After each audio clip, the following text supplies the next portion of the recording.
put to get a guitar. Yes. So, Awesome. Bit of crowd control going on. But Any- yeah, there's no room it's to awesome. walk Yes. outside. Yeah, I don't know how long it took you guys to get through the gauntlet, but I was here 5 from the minutes. previous panel. We were about smart. 5 people Stick around. behind us. Maybe you just use Iron Tail.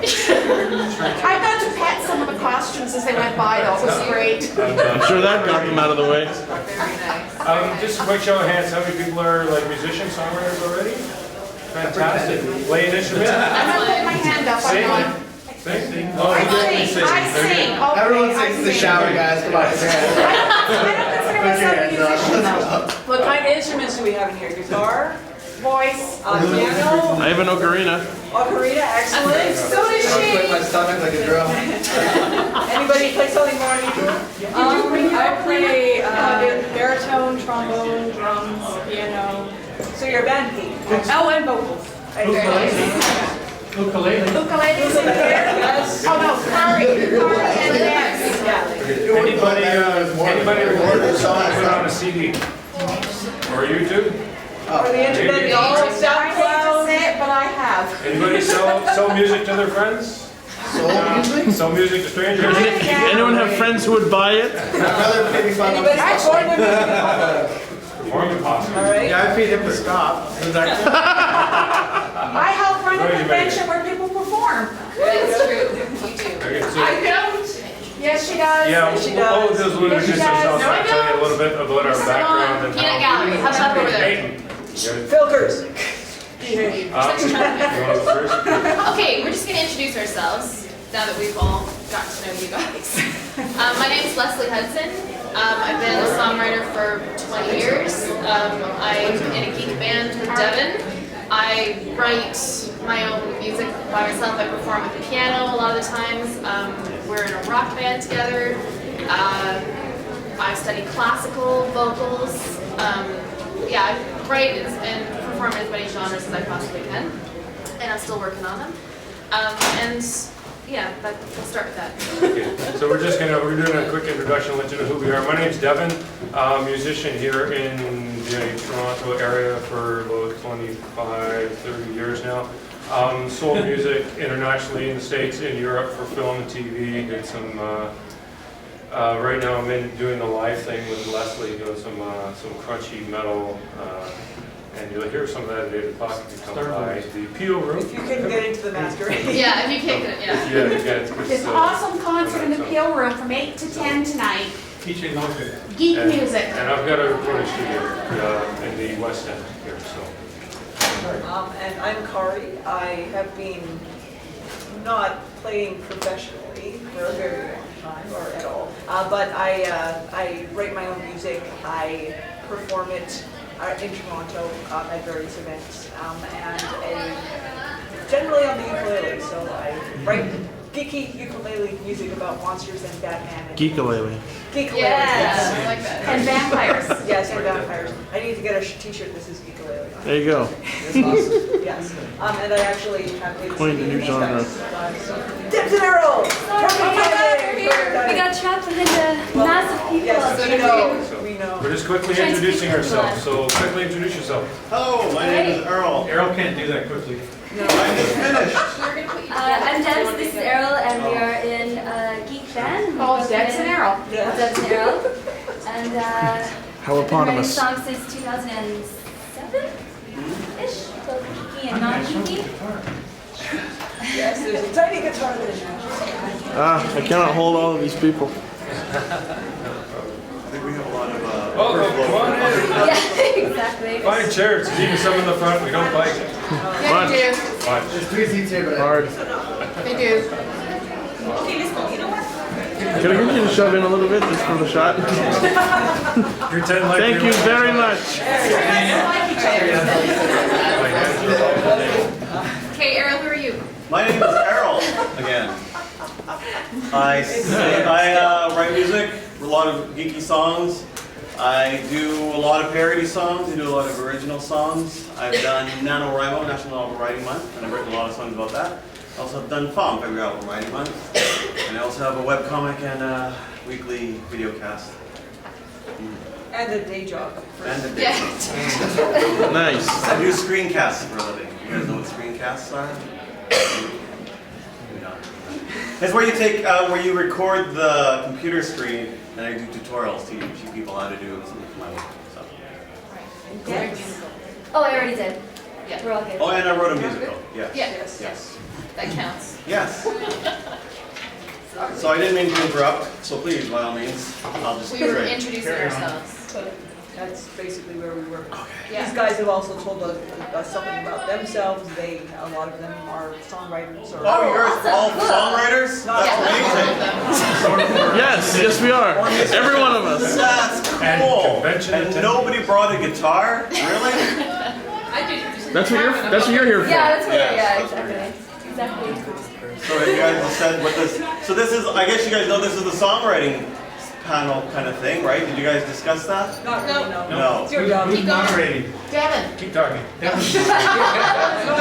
said he wasn't. Okay, I'm moderating. Errol, would you tell us?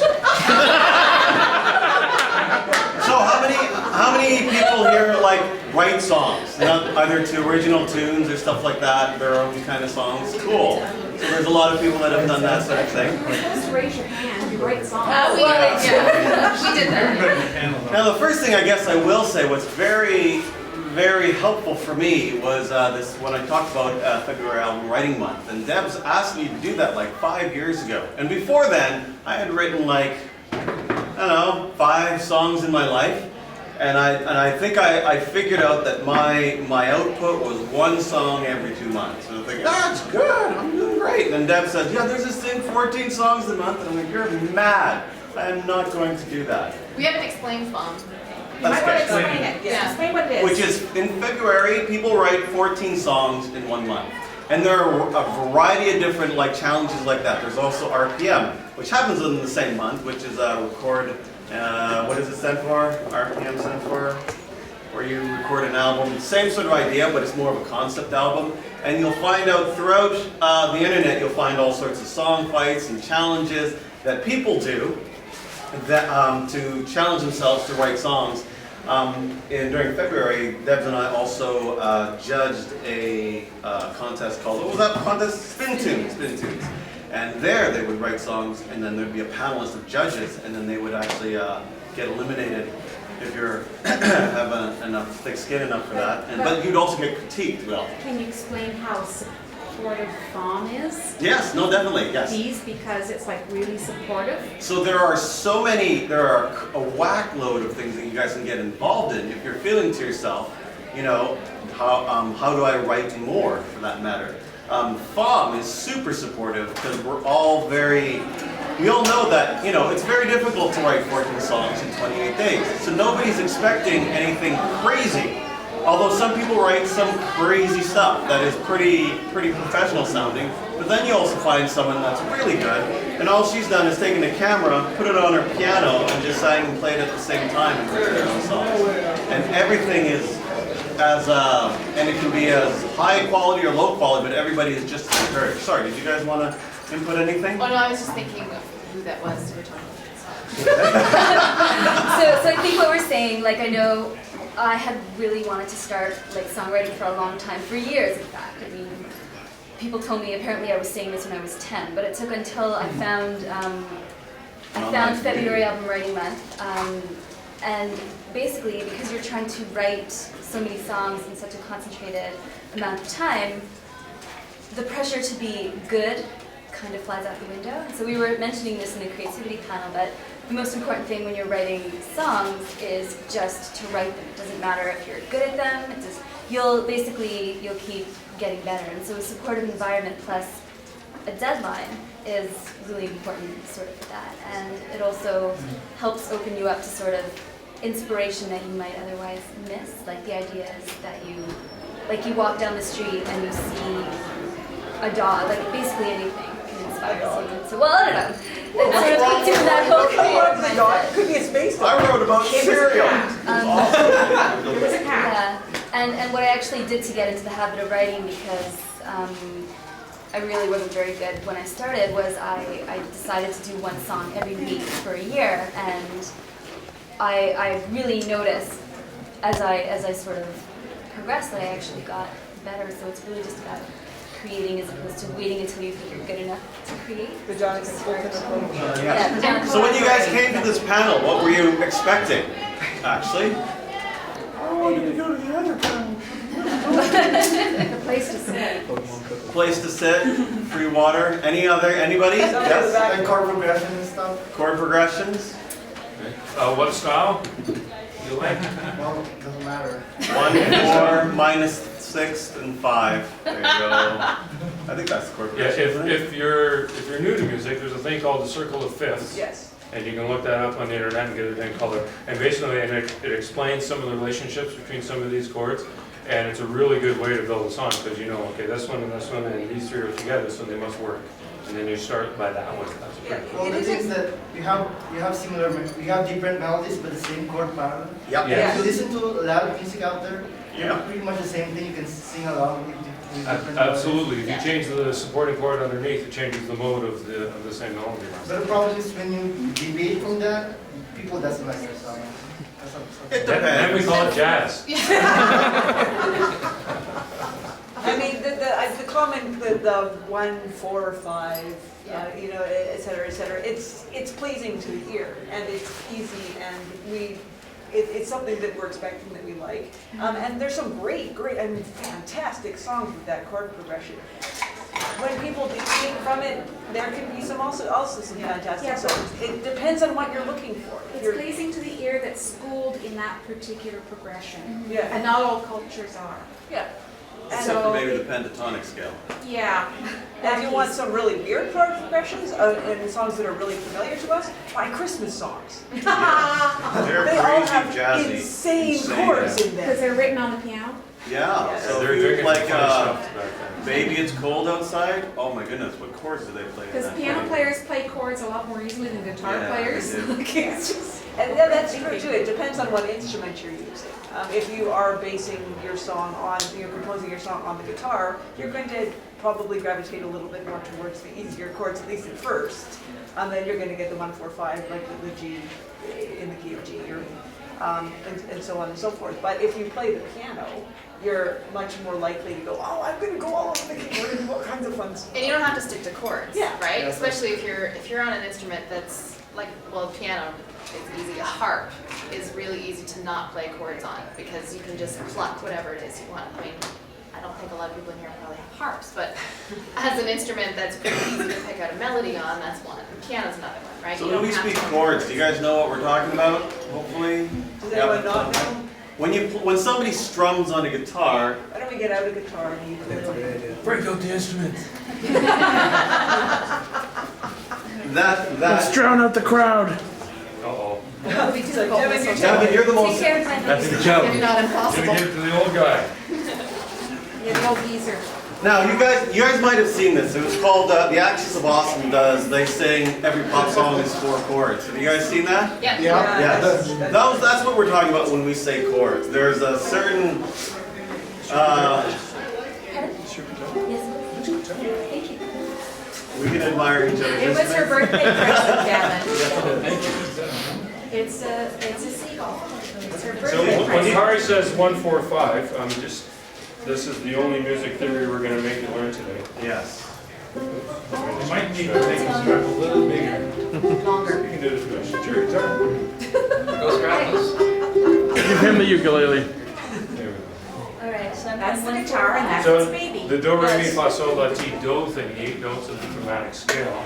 The first, the fourth, and the fifth note of that scale are a certain distance apart. And when you play the first, the fourth, and the fifth, so there's C, F, and G. 1, 4, 5. And those are they sound. If you play major chords, it's happy.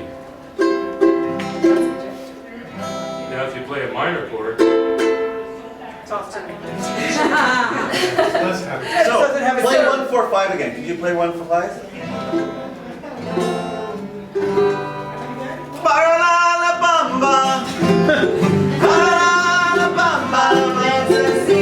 Now shake it on, baby. Now shake it on, baby. Please stand, shout. So you can sing your song. We don't have to play.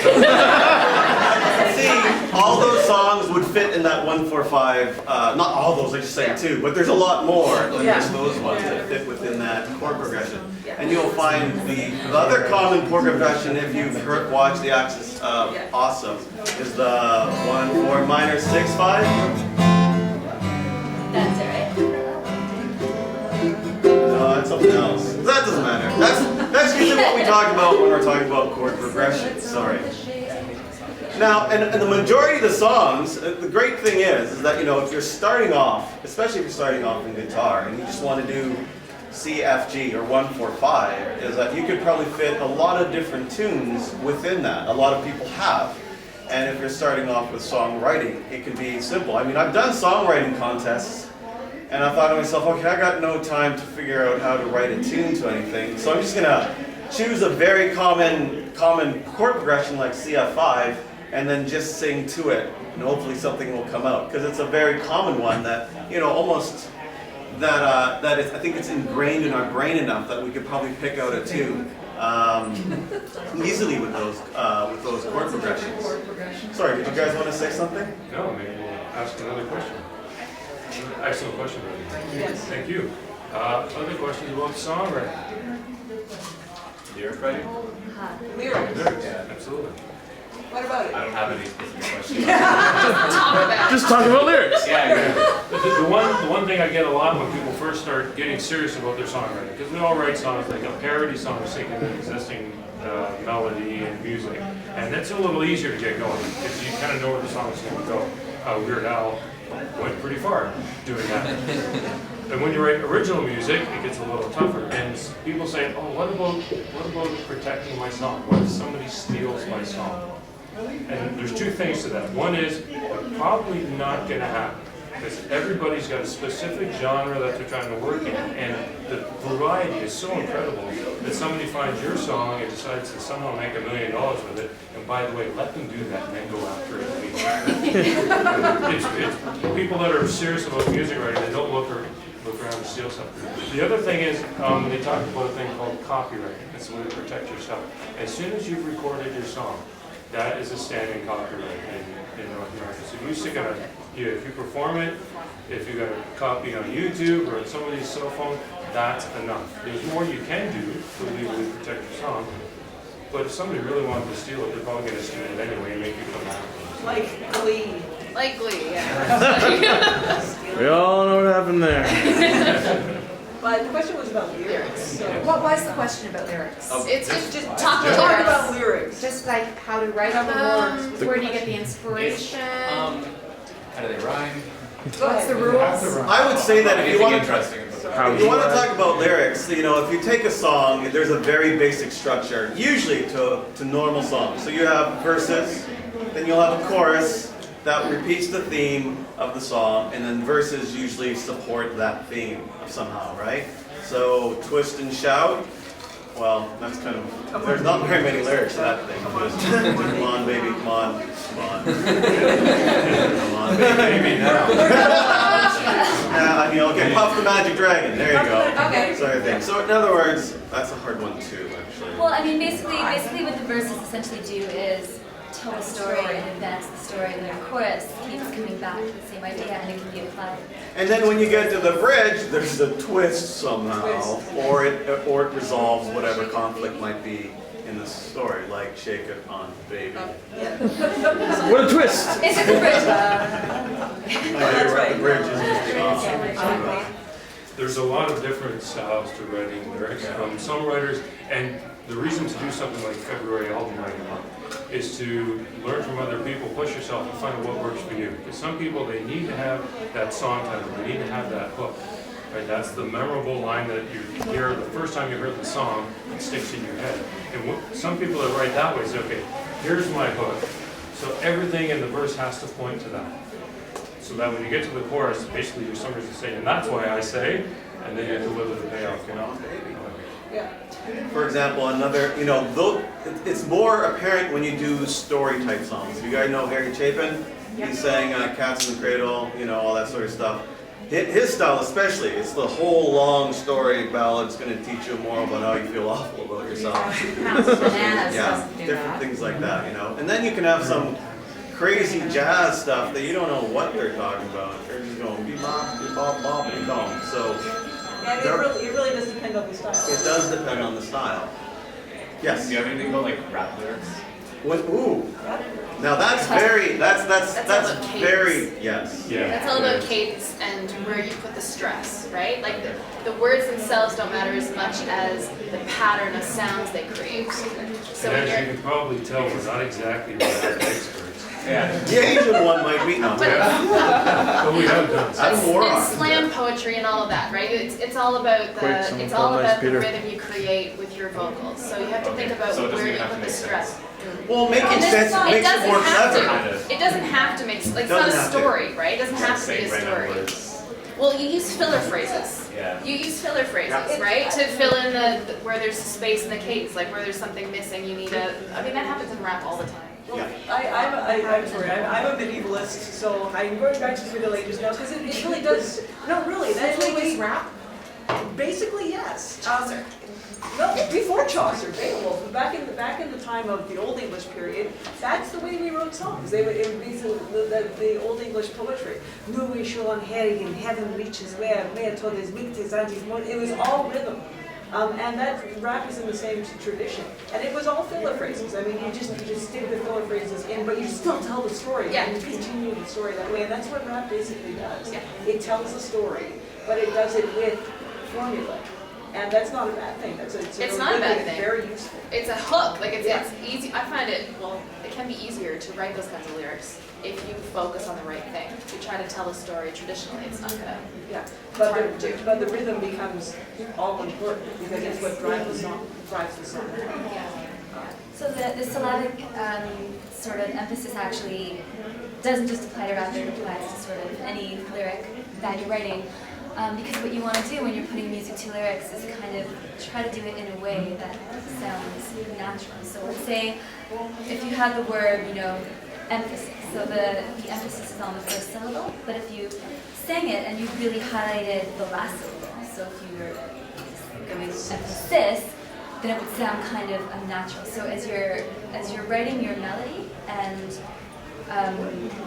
sort of choosing what to highlight there, you have to be really conscious. So actually a really good strategy of doing that is just to speak your lyric and just see sort of where you naturally place the emphasis and then try to make the music. Having said that, she and I place emphasis on completely different things. We always argue when we write songs together. I don't want to sing it that way. Actually, were we planning on doing something along the lines of the singing contest later on or no? You might want to mention that. So in other words, what we also are going to do is that later on this evening, we have a song contest. And It's a very unofficial it's song. a very unofficial song contest. But if you guys, I mean, because you have all the time in the world during this con, Yeah. and you brought your instruments, so if you wanted to write a song throughout and you can say something there, Peggy. I was gonna, You're welcome. because I'm kind of moderating the song contest, I Yes. think, yes. The idea is if you walk away from this, or even while you're here, you decide to write something based on something at the con, whatever, wherever you get the inspiration for your lyrics. After the concert at 8 o'clock tonight, the concert goes from 8 to 10, and it's going to be awesome. These guys are all performing.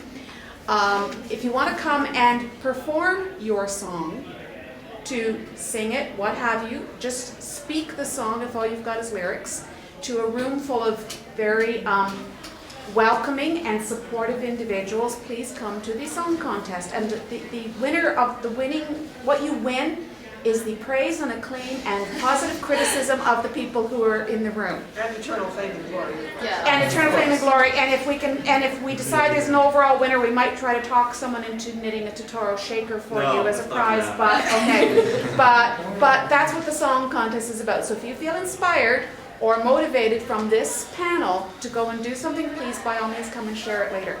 In fact, I'll even take that the next step.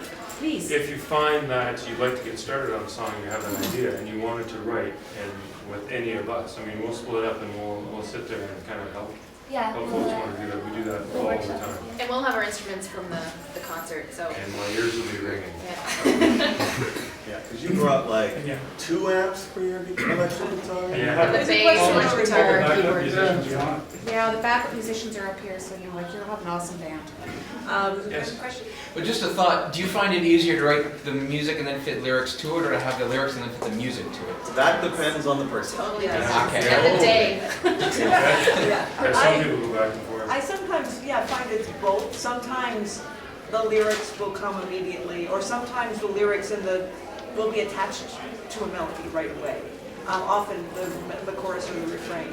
And then the song grows up around that. But sometimes it's just the lyrics first, and I'm like, what will I do with this? And then you just sort of start singing with it, and eventually a melody grows around it. It depends every time. When Debs and I write together, she will not write music until I give her lyrics first. And it's like, what? And so sometimes what I will do, and sometimes I have done, is that I'll just write the lyrics out to some completely different songs. Ba ba black sheep, sort of thing. And then she'll get it and she'll just turn it into something else. But that's usually if I want to get a rhythm and cadence right, I'll write it to a completely different song. And because she won't take my lyrics otherwise. Well, Or- parody writing can really help you with lyrics too, Yes. right? That's just a good exercise. You can take any song you want, and if you're trying to write a rap song, you're trying to write a pop song or whatever, just pick one and then rewrite the lyrics. Because that helps you get into the flow of the way the song sounds, on the radio. Well, it's a bit harder to write a parody. It's not harder because then you have something to fit. You have, which is also really nice, as you said, because you can get used to it. But when it comes to parody, you have to fit. Hello? I mean, we've actually sung other people's parody songs, not yours, so this is not an insult to you. We were part of a Star Wars fanfic improv night. And the idea was they would take other people's fanfic, hope it wasn't yours, and they would act it out. And everybody would laugh because they chose the worst fanfic they could find. And we took one song Fanfic.net. from fanfic.net, and it was a really hard song to sing. Because what they would do is they're like, okay, let's see if we can cram all these words into, and it was to the tune of Can You Feel the Love Tonight? Oh, yes. Yeah, and so it's Can You Feel the Force Tonight? And they tried to put in lyrics all in one line. It's like, this is really hard to sing. And so that was difficult to do. So trying to get that cadence and the rhythm right was difficult, and also something you can get used to when you write songs. Yeah. If you want to hear something totally strange, you might be able to find on the net somewhere the Rocky Horror Muppet Show. Rocky Horror. And the Oh premise my is, God. I played Miss Piggy in the last production. The premise is that the Muppets put on Rocky Horror and they lost the music. We were singing There's a Light to Singing in the Rain. They did Time Warp to Yellow Rose of Texas. I did Touch a Touch of Me to Eye of the Tiger. It was an interesting exercise in singing and singing it to another tune. It was just if you really want to hurt your head, go look it up. It's great fun. I have a friend who will be pushing people out the way to see this. Paul, look this up right now. Look at me, volunteered for the Miss Piggy role. Paul, if you're watching, look this up right I'm now. playing Minecraft. She's still listening. And she's writing the song about it next. Quick, lights falling. Sorry, any other questions that you guys might have?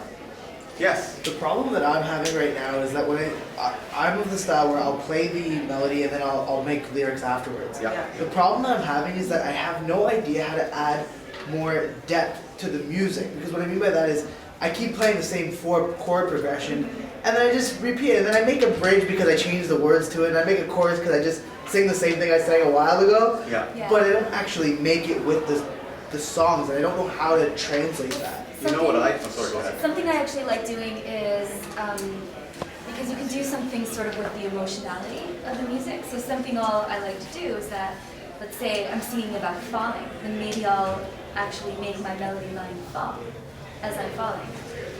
And that can sort of, I guess, marry the lyrics and the music kind of in a more cohesive way. Or you could also do the very opposite, where you could be singing about something happy, but you could deliberately be making the music kind of sad. So just kind of taking something from the relationship between the music and the lyrics. Yeah, it's the relationship between form and meaning. I mean, we talk about it when we're talking teaching poetry, but it works for music too. One thing that often happens in my songs is that I have a happy little melody and I'm singing about death or people being and you do that very well. And it's the dissonance, the discord between the lyrics and the music that has meaning in it too, because it's the joy of eating people if you're a zombie. Sick and twisted, I think, is the thing you're talking about, yeah. So I do get what you mean, right? Because like after you've written a whole whack of songs and you're sitting there going, okay, I'm using the same chord progression.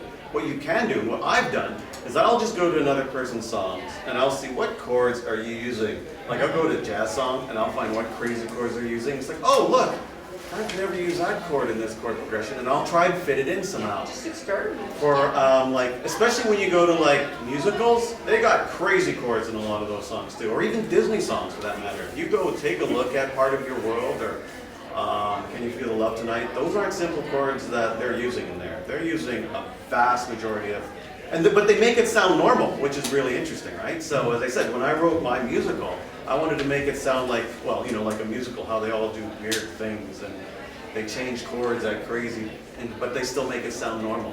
So I would say if you want to write a song and start to expand your chord base, is to look at somebody else's song. That's not a pop song, because they usually stick with the same ones, but one of the more experimental, not experimental, I'm not saying you go David Bowie on me, I'm thinking you should go find some Disney song, or Gershwin, all the guys like that do all those musicals, and you'll find different chords there that will fit in the song, and then you can see if you can make your melody, and just like, sometimes I'll take it, okay, what if I just throw this chord in there? Oh, that didn't work at all, but it is experimentation, and hopefully it will expand your repertoire of what chords to use. Like take something like Fire and Rain, which is really pretty. The chords are freaking insane. Yeah. And it's making those insane chords sound natural. That it takes skill. I mean, it takes a long time. So experiment with it. If it sounds good, then go with it. If it doesn't sound good, then when I was learning piano and various other instruments, I always have this fear of new chords. Like I'm familiar with the C, I'm familiar with the key of C on the piano. For the longest time, I only played in the key of C because I taught myself how to play the piano. But eventually, I was like, okay, I'll learn another key. And now I can play in any key. But it took time. You just had to experiment and not be afraid of sounding stupid or bad, because it's in learning what sounds bad that you learn what sounds good. And actually, as a guitarist, one thing that you could try, because I also feel as though I'm restricted to sort of a certain subset of chords, I try alternate tunings. So I will just randomly tune somewhere. Sometimes during the concert. We're changing up, boys. I'll change one note or two notes, and then I'll stick my finger on the fret somewhere and just go, what is? So I'll try to think outside. It's really helpful because, like, my hands are not very large, and so I'm kind of limited in terms of how many chords I can get. But doing that forces me to think outside the box of chords. And so then I'm playing something, and people are asking me what chord it is. I have no idea. I'm just sticking my finger here, and so it's kind of an easy way of getting outside the box.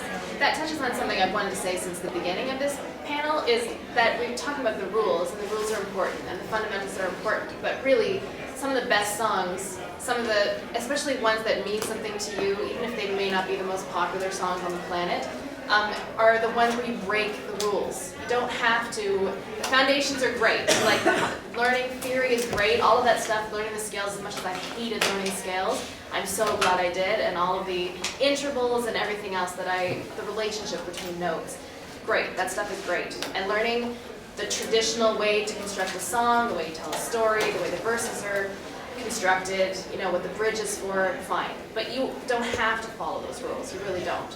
And sometimes if you're in a rut, the best thing to do is throw out the bridge. Don't have a chorus. Start with a chorus.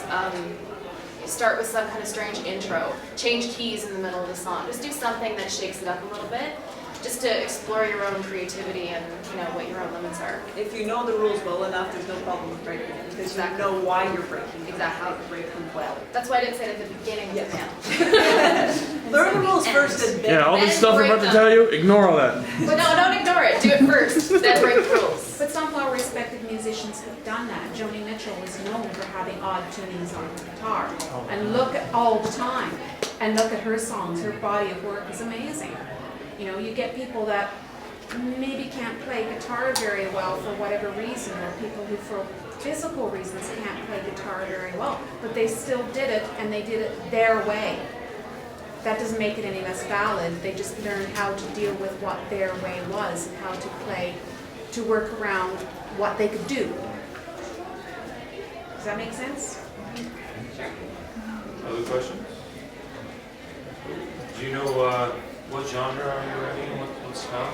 I learned how to play the guitar off of Google, so Oh, that's a great way. YouTube is awesome. that's that. Google, what can't it do? Those guys are doing is what I'm doing. Marty Schwartz. I learned how to play the drums off They'll of release something YouTube. for that. That's how I. When we were kids, we didn't have YouTube. Yeah. So we had to learn to play with the old-fashioned way. Kids these days. Yes. Yeah, We didn't have computers when I was a kid. No, we didn't. Computers, we didn't have electricity when I was a kid. Oh, geez. We used to live in caves in the forest. Other questions? When I was a kid. I thought it might be cool to actually talk about rhyming.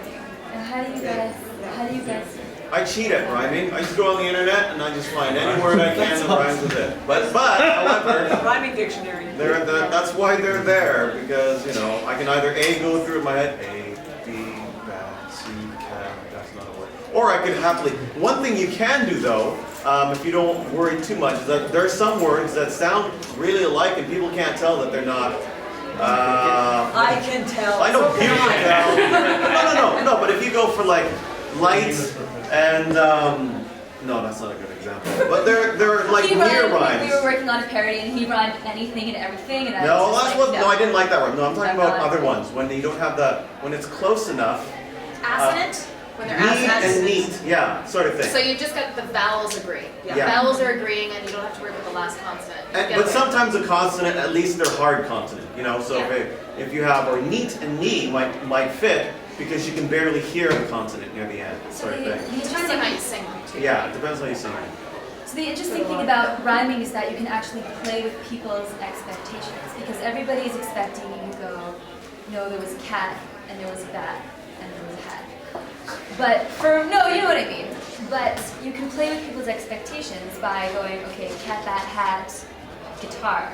And automatically, because people in their heads are expecting you to rhyme that fourth line and you're not, they're going to pay attention to the word that you Or they are. might throw the song out because Well, what kind of rhyme is that? I'm no, not like listening to this they're anymore. going to pay, basically they're going to pay attention to things that they aren't expecting. So that is the case to sort of introduce important and unexpected, like important things into the song that you want to highlight. You can do some quite complex things with rhyming patterns. It doesn't always have to be A, B, C, B, C, A. You know, you can go A, B, C, B, A. So basically, if A and B are two different words, A rhymes with A. And B. Sorry, I'm an English problem. I feel your pains. I also want to bring up something. There are all kinds of outside factors that you can consider. Like even something as simple as your accent or how you pronounce things can Yes. change your whole rhyming scheme. A good example is I watched on YouTube this guy called Dan Bull, and he recently did a song about Call of Juarez, and he was talking like a cowboy. And with that accent, he made frontier and funfair rhyme because he was like the frontier and the funfair. Yeah. Yeah, it depends on where, especially British rhyming is Yeah. different with their ER endings. We'll Yeah. look her up. I said British. So one thing I'd like to talk about quickly, any creative process, such as writing lyrics, you get kind of in this zone. Sometimes things are just clicking. You're sitting there and you can't write fast enough sometimes. And we call that the muse. And the muse is a little fickle. If you can find a way to stay in that zone and keep writing, a lot of stuff comes up pretty quickly. Suddenly it's like, wow, this is really building. Other days it's like pulling teeth. It's like, I can't even think of a word that rhymes with cat. And so you're stuck. So one trick when you're in that creative zone, and this works really well for songwriting, not so much for painting, is you're trying to get through it and get the essence of the whole story down. You have time to go back later and make things perfect. If you get stuck, try and make things perfect on your first pass, you're going to derail yourself, and you're going to get out of that flow. You're going to lose the view. So that rhymes. Whoa, that rhymed. What a lot of people do is they just use filler lines. So you're sitting there, you come up with some spectacular line that really sums up the emotion you're feeling, and the next line you think, oh, that's crap. Write it down anyway so you can keep in that groove. Keep going. You can always edit later. You edit afterwards. One thing about February album writing is trying to write 14, in our case 37 songs in 20 days. Holy shit. Yeah, we're going to sing 3 of them tonight. These are hardcore. 30? Oh, I wrote some while you were in the bathroom. Not about you in the bathroom. Although there's the next one. Yeah, next concert. Let's stay in the bathroom. He's I write those too. songs. Yeah, well done. You're not supposed to talk about you in the bathroom. The key thing is to stay in the zone and get stuff down so that you can keep in that creative part, and then you go back and edit later. Because as soon as you start to edit yourself, say, oh, that's no good. The muse says, well, then I'm going to talk to you for the rest of the day. There it goes, and then you lose it. So, and during something like February album writing month, you get used to it. I'll fix it later. Stay in that zone. Because you might find how many people have written a song where it's like, it just happened. Like you woke up with it and it was right there. Rare. And then other days it's like, I'm gonna go write a song. Cat. And It's all like trying to write it's all like trying to write a novel. It is. Yeah, If so- you've done NaNoWriMo, there's the whole aspect of do not edit your tracks. you have to get it. You have to get used to that. And after a while, it's like any exercise. You get better at just dumping out these ideas. We wrote songs in like 15 minutes. We're gonna play one of them tonight, and it's you just can't believe that. You know it would take you a month later. One thing we And found. then other songs take weeks. Yeah, or we never finish. That's Yeah. One thing we find with February album writing month is if you've got a song that you're stuck on, push through it and get it out of your mind. Because if it's bothering you, it's taking up space, the next idea never gets started. If you can somehow purge that, one of the exercises we try to do is we try to write 5 songs the first day. And the first 4 are just atrocious. It's crap. Nobody ever sees that. It's just, that's it. I'm done, I seal it, I burn it. And move on. But then somehow after that, you get to this fresh territory, and all these ideas that are clogging up before, and this may work for artistry as well. I know people, they just start painting, and then they finally start getting some inspiration after that. You start to uncover new territory, new ground. So whatever is going to work for you, you have to kind of put yourself through that grinder to work on your creativity and exercise those individual skills. Editing is a skill. You need that. You don't need it the first time you try to write a song. You need it. But sometimes things just happen. I mean, true story. Beauty and the Beast, Disney's Beauty and the Beast. When the Disney lyricist and the composer work together, they often will, the lyricist will write filler lyrics, and then the composer will compose around it, and then they'll write the real lyrics later.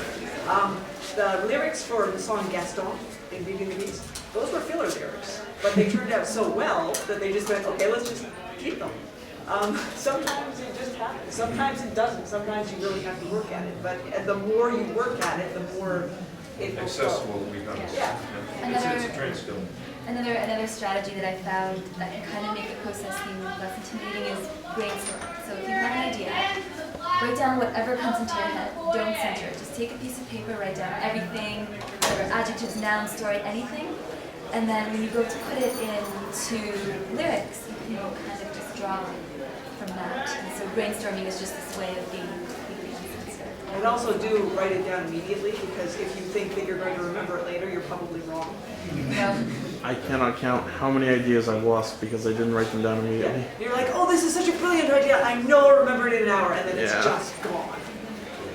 And if you think we're just making things up, this concept of muse and of flow is actually something that has been studied and written by a guy by the name of, and I brought this up at the creativity panel. And he writes a book called Creativity and Flow. I don't know if you guys have heard of that. His name is Mihai Csikszentmihalyi, and I don't know how to spell that. It's because it has like H's and S's and Y's and L's all over the place. And you know, Kira and L in there, and I get confused. So, but anyway, if you ever did look that up, he's done a study just on the flow of creativity, and it's pretty interesting. It's a very dull read actually, but it's interesting. It's long, it's thick, but it's and interesting. It has all psychology stuff in it. Questions? Do you have a question? No, scratch it. I do Anybody not scratching? There's a question. Do you write a lot of this down, like with music notation and stuff, or is it just sort of off the cuff and then you figure it out later, or maybe you never even write it down at all? I don't know. We try to record it very quickly because sometimes there will be cases where I'll be writing something and then I'll come back to it and I'll have written some chords, some shorthand, but I will forget how the melody goes and it's gone. That's why I have a phone, actually. If I think of a tune, I'll start holding God bless the advent of the smartphones. Da, da, da, da, da. Yeah. I don't even write the chords down. I just generally, once the melody is cemented, I try to make a rough recording of it, a really bad recording just of the melody, so that I can, if I forget it later, I can come back and listen to it. And it might change later. It sometimes does. But when you have that little roadmap, I can write a notation. I generally only do so when I'm arranging things for more than one voice. It does take a long time. And then that interrupts you. The great thing for something like NaNoWriMo and for Fall is that you can dedicate 1 month, hopefully, if life allows it, to actually producing music and or writing a novel or writing a game comic, whatever. And the great thing about that is that every single day your head is in the mode of writing a song. And it's easier for you, especially because of that, to do that.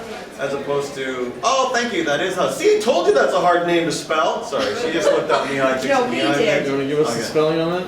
No. No, because it's Wow. hold on, yeah, let me get a shot of that. It's easier to Let me get a shot of Take that. a picture of the screen and you'll have the Just look up spelling. creativity and flow. Let's see if I can get a focus on there. Got it?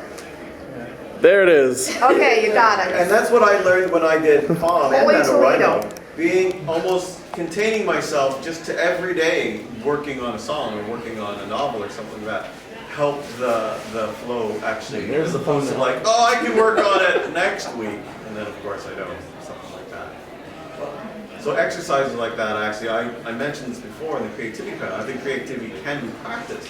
And if you keep on doing it, and it becomes more of a habit than it does something that you wait for inspiration to happen.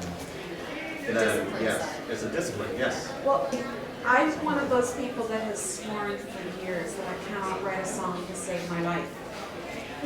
When Fawn came up this year, shut up, son. When Fawn came up this year, I said, what the heck? I'll join Fawn. Because it made me actually try to write something. And I gave myself the permission, if that makes any sense, to try to write something, and I know this could be horribly wrong, but I'm going to give myself the permission to actually take the time and try this, which I wasn't going to do before because I've been absolutely convinced I can't write a song. And the odd thing was, I did okay. And I got nice comments on it, which is the best thing about FOM. FOM is a very supportive environment. They make an effort to listen to as many different people's what they've written, to read what they've written, and to give you creative feedback on what you've done. It's a very, very supportive environment. And you will also find there are people willing to possibly collaborate with you. So for example, if you've got an idea that you've written down, and you're not quite sure where to go, there are people there who are willing, and I've heard that Errol, for one, is very willing to collaborate with many people. I've heard that. We all maybe- collaborate, yeah. All four of us. But we'll all help Especially if you. you want metal. We haven't got Curry onto FOM yet, but we're all We got her on, collaborating. she's on Facebook this year, I heard. It's amazing. But it's a great environment for number one, just actually getting you to do something. Getting you supportive and good criticism and getting a little help, because sometimes you're just stuck and you may have written the whole thing down, but you're still just not quite there, and somebody else might just have that little bit that's going to help you, that will get it where you want it to go, that kind of thing. And if anybody's interested in FOM, it's fom.org is the website. If you go there, you'll see what it's all about. But February is when it happens. February album writing month. We have 2 minutes left. Anybody else? Yes. Any particular genre you'd recommend for starting out, or that's easier or Depends what you harder? play. Yeah. Depends what you love. Fair enough. Whatever you What do love, you you love? What are you familiar with? It's a lot easier to write something about what you're familiar with. Pop music. Then go for There you it. go. There you go.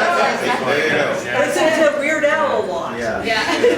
If you really like jazz, It's called The Peel Room. Peel Room, 8 o'clock to Workshop 10. at 8 o'clock. Yeah.